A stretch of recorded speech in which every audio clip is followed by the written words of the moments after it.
চলো বন্ধুরা আজকে একটা প্রাকৃতিক পেন্টিং করার জন্য আমি আসে বলছিলাম ছাদে আর দেখলাম যে কাকটা আমার পেন্টিং দেখতে আইসে পরে দেখা যায় আমি ভিডিও করতেছি এর লেগে সরম পেয়ে গেছে গা। হয়তো মনে মনে করতেছি হ্যাঁ আমার ভিডিও করতেছি। তো প্রথমে হয়েছে আমি এদিকে আকাশটা এখানে দিয়েছিলাম যেহেতু বিকালের আকাশে একটু কালারিং টাইপের হয় তো আমি এদিকে একটু বেগুনি কালার আর সাদা কালার দিয়েছিলাম। তারপর হয়েছে আমি নিচের ঘাস ঘুষ এখানে দিয়েছিলাম প্রথমে সবুজ কালার দিয়েছি তারপর হয়েছে টিয়া কালার। তারপর এদিকে বেড়া দিতেছিলাম প্রথমে হচ্ছে চকলেট কালার দিয়েছি তারপর হচ্ছে একটু চকলেটের থেকে একটু গাঢ় কালারটা দিয়েছি সাইড দিয়া। তো সাইড দিয়ে দিয়েছি যাতে একটু সুন্দর লাগে এই জন্য সাইড দিয়ে দিয়েছিলাম। তারপর এদিকে হচ্ছে আমি মাহিন্দার চুল একখানে দিয়েছিলাম খোপা করা চুল কালো কালারে দিয়েছিলাম কারণ চুল কালো কালারে মানে অন্য কালারে মানায় না। তো তারপর যা আছে এগুলো একখানে দিয়েছিলাম।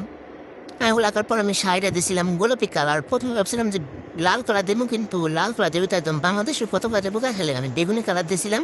তারপর খোপার একটি সুন্দর করার লাগে একটু ফুলও দিয়ে দিয়েছিলাম খোপায় আর জুনাটা আঁকার জন্য আমি ব্যবহার করছিলাম সাদা আর কালো মিক্স করে যে কালারটা ওই কালারটা। এই কালারটা দেওয়ার পর আমি হয়েছে করে একটু সাদা কালার দিয়েছিলাম কিনা দেওয়া যেটা আমি ভিডিও করে নেই। তারপর হচ্ছে আমি গাছ একখানে দিয়েছিলাম তো গাছে কী কালার দেয় বা কী কালার ব্যবহার করে এটা আমরা সবাই জানি কম বেশি। তারপর মেয়েটার ব্যাকগ্রাউন্ডে আমি আঁকাবাঁকা করে প্রথমে কালো কালার দিয়ে দিছি আর তারপর সবুজ তারপর হয়েছে আমি টিয়া কালার দিয়েছিলাম একটু হাইলাইটিং সুন্দর করার জন্য। তারপর আমি ফুল দিয়েছিলাম যে কোনো একটা ফুল দিলেই হয় কিন্তু আমার টিউলিপ ফুলটা বেশি পছন্দ তাই আমি টিউলিপ ফুলে দিয়েছিলাম কালারিং ভাবে। তো এই হইল আমার ফাইনাল লুক পেন্টিং এর কেমন লাগছে জানো।